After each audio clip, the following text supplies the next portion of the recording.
We're going to go over how to change the rear parking brake shoes on a 2001 Dodge Caravan, Grand Caravan. This side's already done. I'm going to walk you through the other side because there's some tricks that really seem to help. A lot of them are my ideas, are on the internet, but no one has put them all together. First thing you'll need to do is separate the hub and the back brake backing plate. But before we begin, you have to disconnect the brake cable up underneath the driver's side of the car. This is where the brake cable comes in from the front of the car and goes back to each side of the wheels. What the manufacturer recommends in the service manual is to go ahead and pull the cable when you see him laying loose there and put a pair of vice grips on that, and that will take the tension off it so you have no tension on the two brake cables going back to the rotors. And I'm going to show you why you need to do this first. It really was a lot easier than it looks.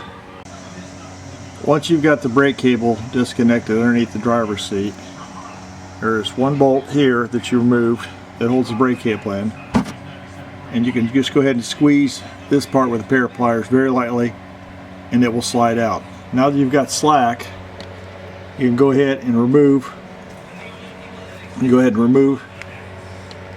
get that down there. Here we go. You go ahead and remove this brake cable attachment from the dog lock that applies the brake when you push the pedal in the cab. The other thing you have to do is remove the sensor for the anti-lock brakes, and this does not show it very well. But there it is. There's a little circlip. You see a little circlip there on the side, C-clip. Actually, just reach underneath the bottom of that with your fingers. It pulls right out. And then carefully take a screwdriver and gently pull that out.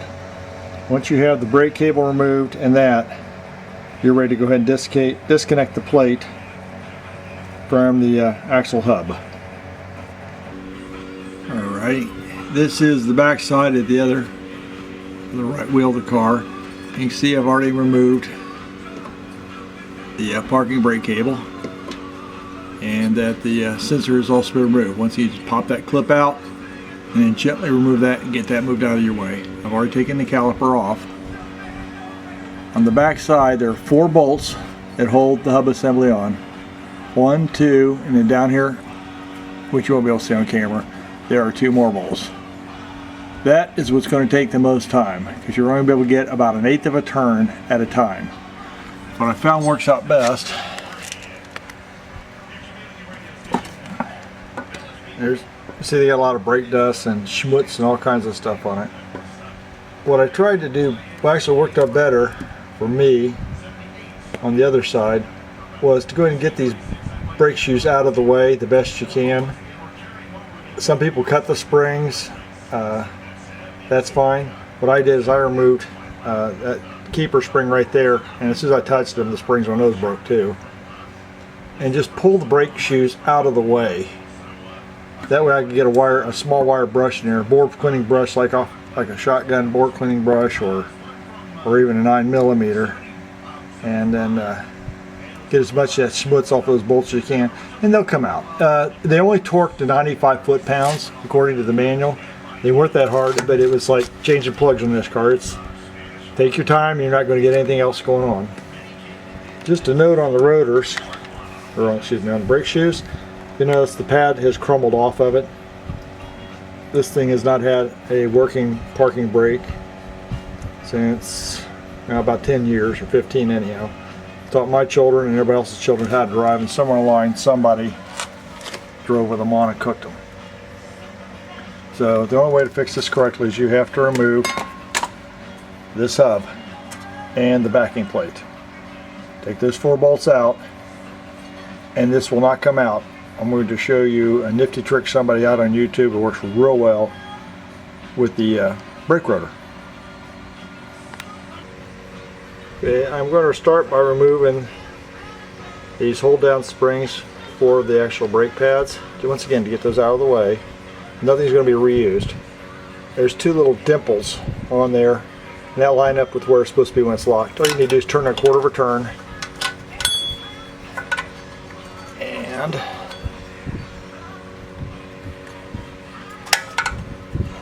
it should come off.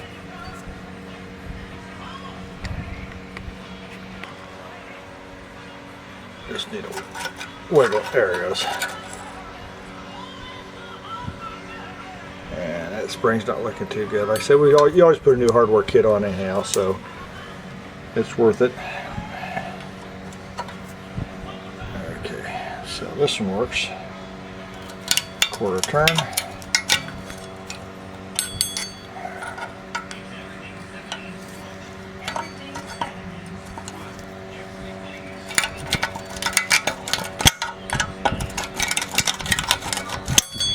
Yep.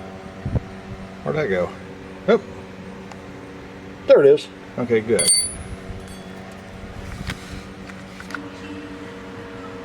Alright, now that we've got the keeper out, what I'm just going to do is pry this brake shoe back enough to where I can get in here and hit this with a wire brush, this with a wire brush. I started poking this with soaking this PB Blaster a couple days ago. Now I'm going to go ahead and knock all that off and then remove the bolts. There we go. Just took this, I don't know where I got this thing. The more of this schmutz you can get off there, the easier it will be to get out. This is really the only hang up. The bolts don't seem to be locked up at all. They just, you got to get all this crap here off. You want to run them in and out. You really can't get a pneumatic power tool on it. There's just not that much room in the back. And then the bottom bolts, because the way your wrench goes on there, you're going to get just a little bit of a turn on that. The object here is to save the hub, obviously, because those with the analog brake sensor on, that's like 140 bucks. And it's got a little drag to it. I checked it with a brand new one, and it's got the same drag. So there's no sense of replacing that.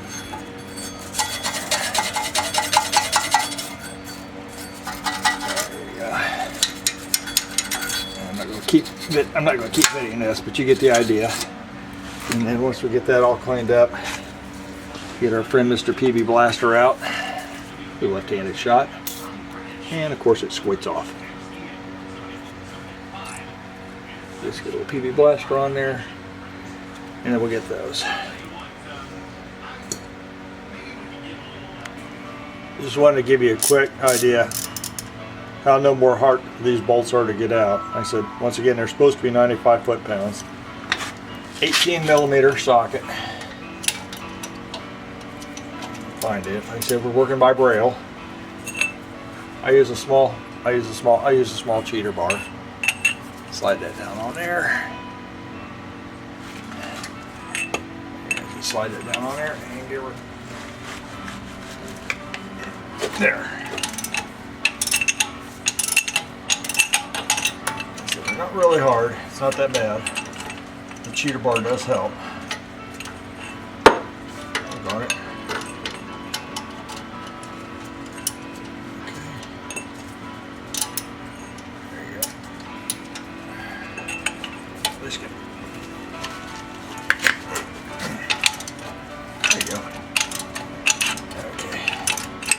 The two on the bottom are just a little bit more difficult because you can only on the bottom, you only got about 2 or 3 clicks on the bottom, so it will take a while, but it's not difficult until you get the 4 bolts out and then you go to remove this. Okay, the 4 18mm bolts that hold the hub assembly to the backing plate and to the actual car hub slot, I guess you'd call it, are out. It only took about 10 minutes with the wire brush, and with everything else disconnected, you could actually get more cranks on the bolts than the luck I had on the previous side. This is where it got really cool, because I pounded on this and everything else trying to get it off. I saw folks that went to the scrapyard and got 4-foot pieces of steel and welded up separate things. I'm not going to be using this rotor again. This was a neat trick. You just mount the rotor on backwards, and I just put it on. I just put it on finger tight, no more than finger tight.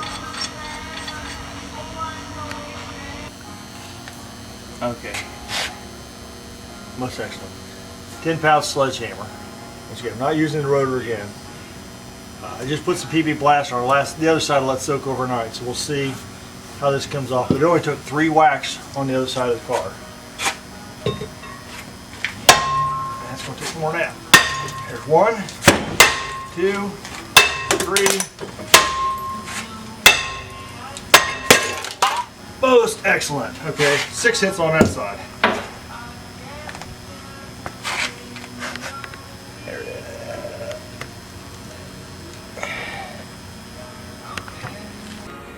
Okay, here's a wider angle of what just happened. Usually everything is seized up on that hub and it gets all rusted in there. That's where all the weight of the car is, inside there.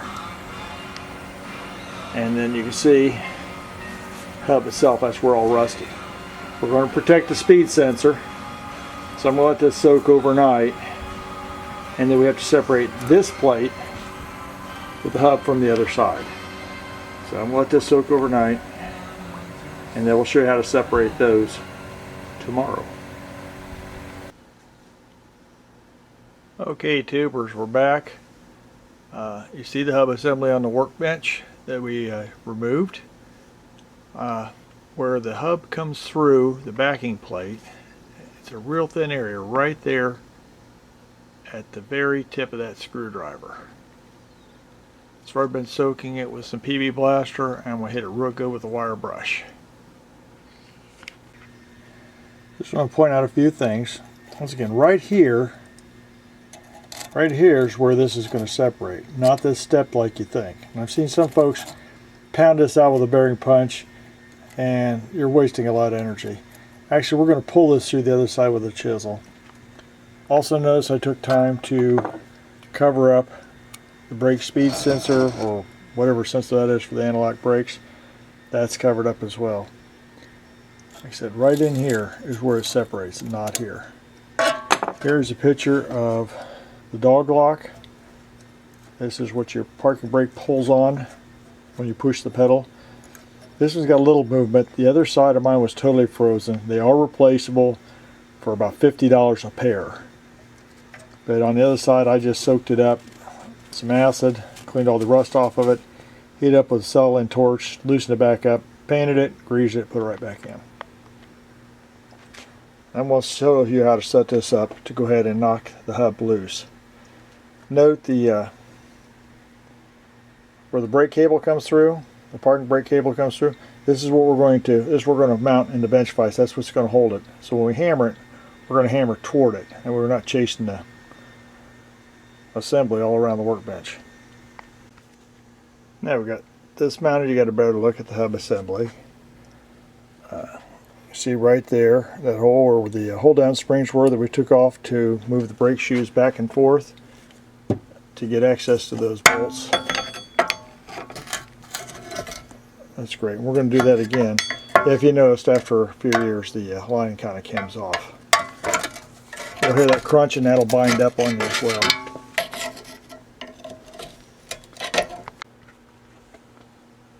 Okay, so what you'll see I've done is I've taken the brake shoe and just used a pry bar and just got it out of the way. The goal is to get this chisel right. I'm going to try to do this with a mirror. I apologize on the light. I'm trying to get this right. Okay, right there where the hub mounts to the backing plate. We're going to hit on that side. We're going to hit on this side. Turn around 180 degrees, and then pop it on the other side. And as with pulling it out of the hub assembly of the car, it doesn't actually pop out, but it will lift out slowly. I think it takes about 15 or 20 good smacks. Okay, I don't know if you'll be able to see it move any from that distance, but we'll give her a shot.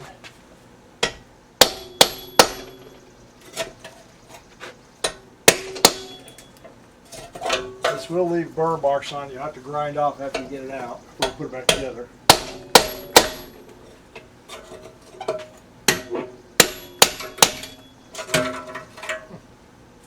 That's the brake media. The reason you can't take these brakes off is you need the hub out of the way to get to everything. As the silly screws actually mount on the backside. That felt good.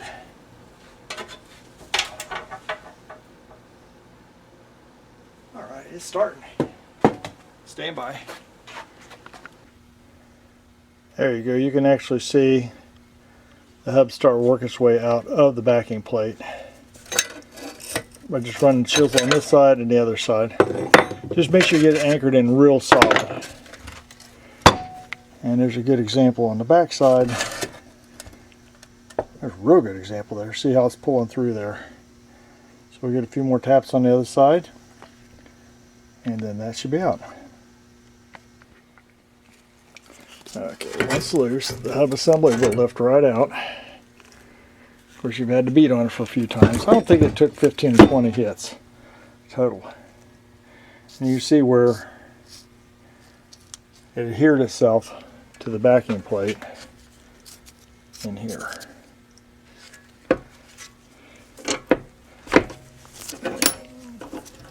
Let me get this backing plate out so we can take a look at it. What you're going to notice, all the springs are mounted on the back side, except for that one. And the one back here that stops the adjuster as well. I'm going to PDF the service manual. I have the actual service manual. It doesn't give you all the directions like how to get this apart, but it will help as far as when you go to adjust the brakes. It says this is self-adjusting, so I believe we just do the initial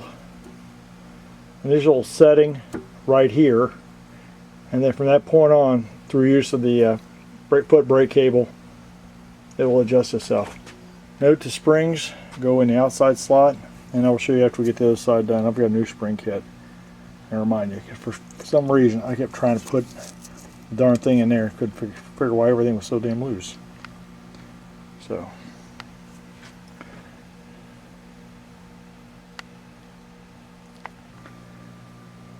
The brakes are off, and now the fun begins. I don't know if this whole backing plate is available from Chrysler anymore. This is sheet metal. This is a lot heavier metal here with the mounting bracket on the back, and you get the hold down for the disc brake caliper, which is obviously that real thick steel. If they do have it, I can't imagine it's going to be too cheap. When you take this apart, be careful. This is actually a rubber to keep the weather out. Where the brake dog goes through, and you see this is pop riveted to the backing plate. On the other side it kind of came off. This side stays pretty much intact. One thing I want to point out, the next time you see this, I'm going to have cleaned it up and either painted or got it ready for painting and sandblasted it. When you start sandblasting, this groove where the rotor fits in to keep the weather out, same thing on the other side right up here at the top. That's going to do it. You can see there, talk on it.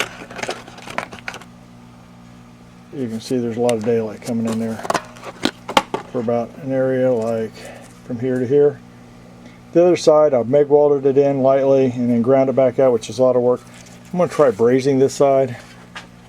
And other than that, everything else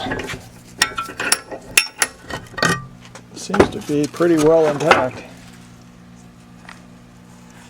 Just so you can get a whole look at it there. Okay. So I'll be cleaning this up, sandblasting what I can, repairing those holes. The hub itself, like I said, it's got a little drag to it. I compared it to a new one. They all have the same drag. So for 140 bucks, we're going to reuse this one. I'm going to go ahead and clean all this back off. Get all the rust off that lip as well.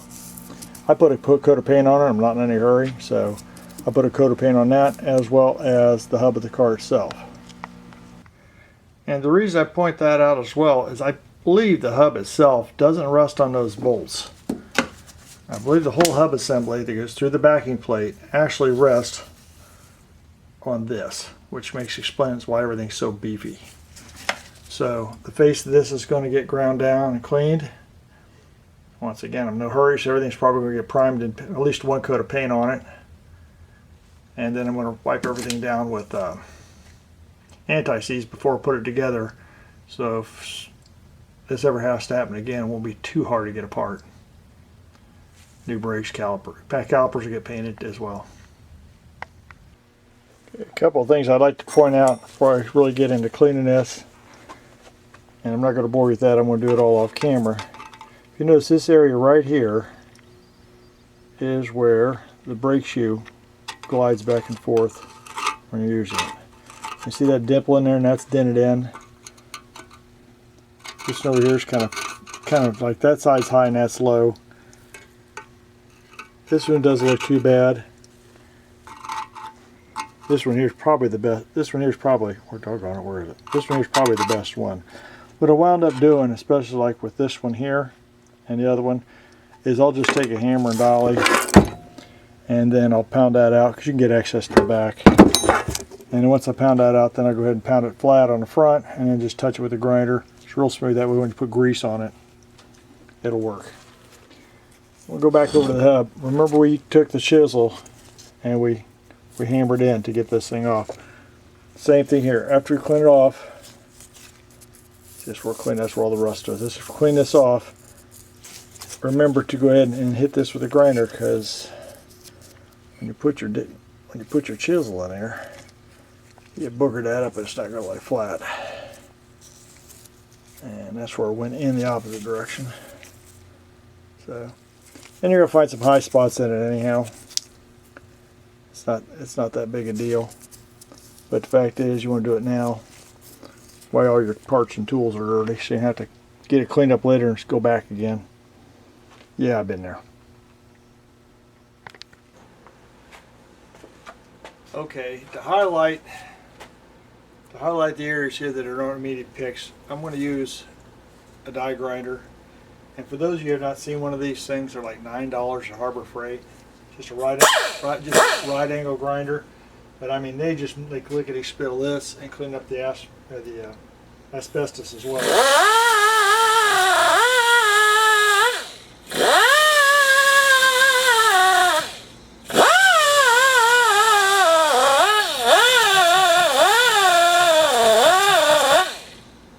Now, those are just kind of highlighting the spots where the brakes hit.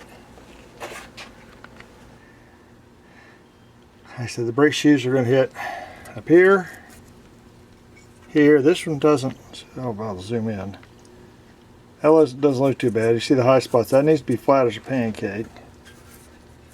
That one's not too hateful either. Once again, it's going to need a little bit of pounding. This one's going to need a lot of work. Come on, camera. There it is. Doggone it, there you go. You see this one's going to need a lot of work. And my bad. And same thing there. They all are about an inch long or so. And then the top of the brake shoe rides right in there. Okay, there's the hub all cleaned up. And you see actually there's more surfaces, like those little tabs and stuff, where the hub rides on. And once I cleaned this up, you see a little ring around the outside of it. It's kind of obvious where those two meet, and the weight of the car sits, and why I took a 10-pound sledgehammer to get it off. Okay, we got most of the schmutz cleaned off of the brake backing plate. The other side of the car spent quite a bit of time with a sandblaster. Try something different with this one. I just used a regular wire wheel on the end of the grinder, and that seemed to do a pretty good job. It was a lot faster, messier, but just a lot faster. I'm not even going to put this one in the sandblast cabinet. But what I wanted to point out to you is where the brakes, these spots here where the brakes actually ride on the wheel.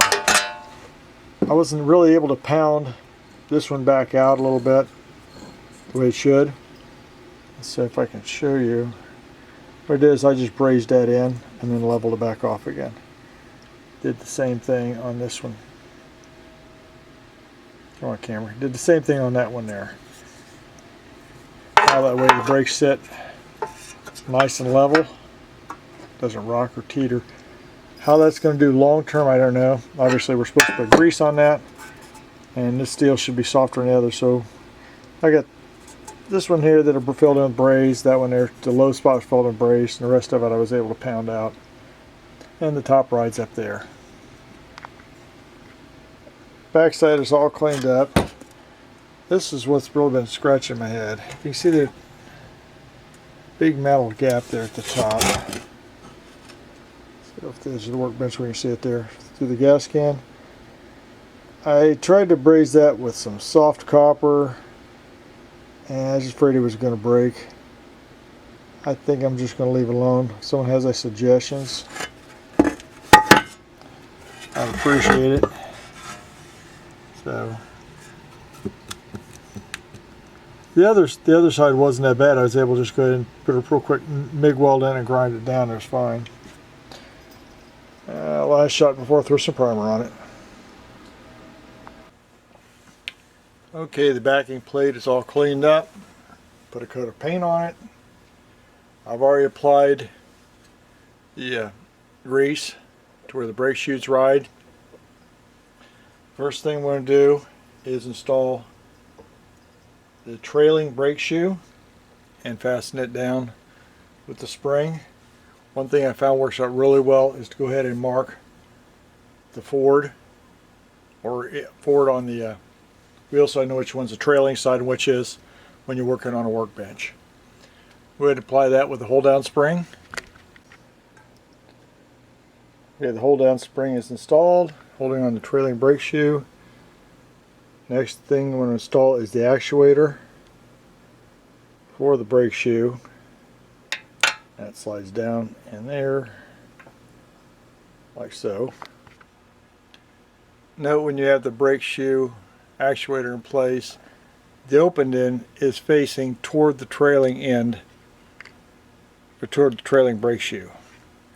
Next step would be to install the springs. They go in the outer slot, not the hole like I did on the first one. And the springs come in from behind. Like that. And on top like that. And you let those hang for the time being. Next, I'm going to install the leading brake shoe.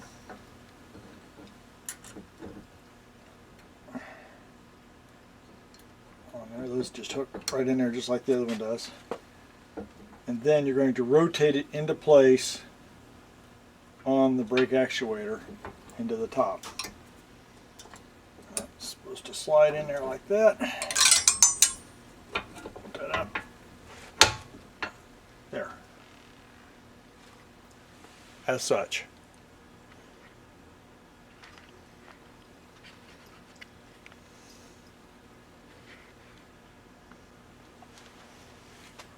Now I'm going to install the hold down spring on the leading brake shoe, which will put it into position there, which you really can't see because the camera's in the way. Next step is to install the adjuster between the leading and trailing brake shoe, like that. This kind of boggled me on the other side because there's not a left and a right. So even though there's a left and a right up here, down here when you put the adjusters in, there's only one way it's going to line up with the adjusting tool, so you have to pay attention to that. Now this is where it becomes a real pain. The lower return spring fits on the back side of the shoes. So here and over there. I'm going to try a couple different methods. I'll get back on and tell you which works the best. I know on the other side I removed the adjuster first and had someone else hold it for me so I could put it back in, because this thing is tight. But the important thing is it does go on the back side and does right up against the adjuster. What I wound up doing in the return spring is I took the adjuster out so I had more room, reached out down there and hooked it with a screwdriver and was able to pull it out. Now I'll have to have someone come help me so I pull these brake shoes apart and put the adjuster back in.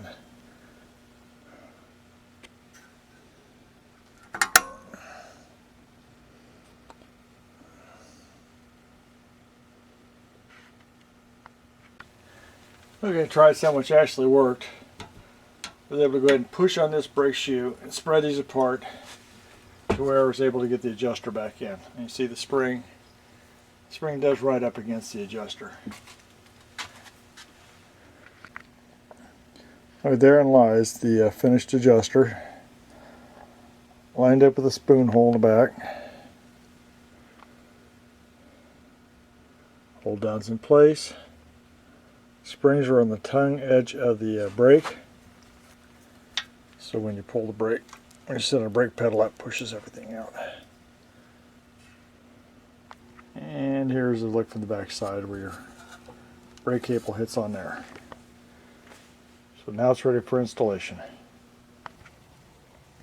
Okay, here's the hub all painted up. Once again, the whole idea here is hopefully if it has to come off again, it won't be a big wrestling match. Paid careful attention to this shelf here that carries the weight of the vehicle.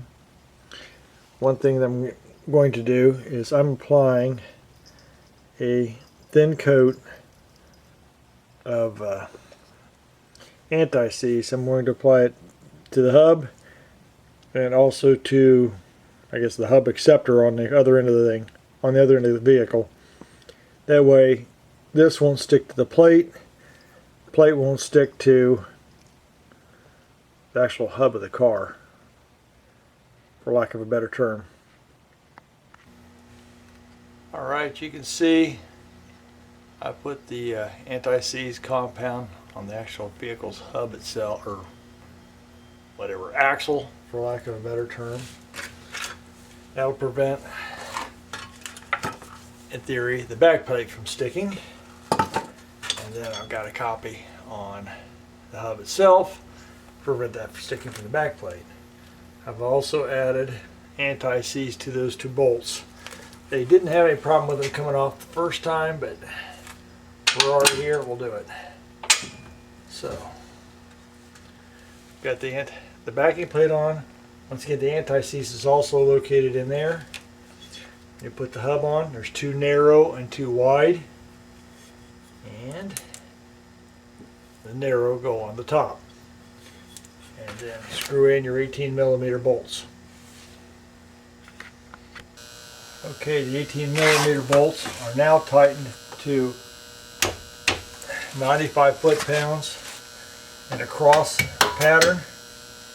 So I usually do it 3 steps, cross, 35 foot-pounds, 35, 35, 35, 55, 55, 55, and then up to 95 foot-pounds, and double check them twice. My torque wrench only goes to 75 foot-pounds, so they get 75 foot-pounds. I'll put a cheater bar, give it just a little bit of oomph, and that should get me up to 95 foot-pounds. Okay, the next thing we stopped where we got our bolts in is the sensor for the anti-lock brakes.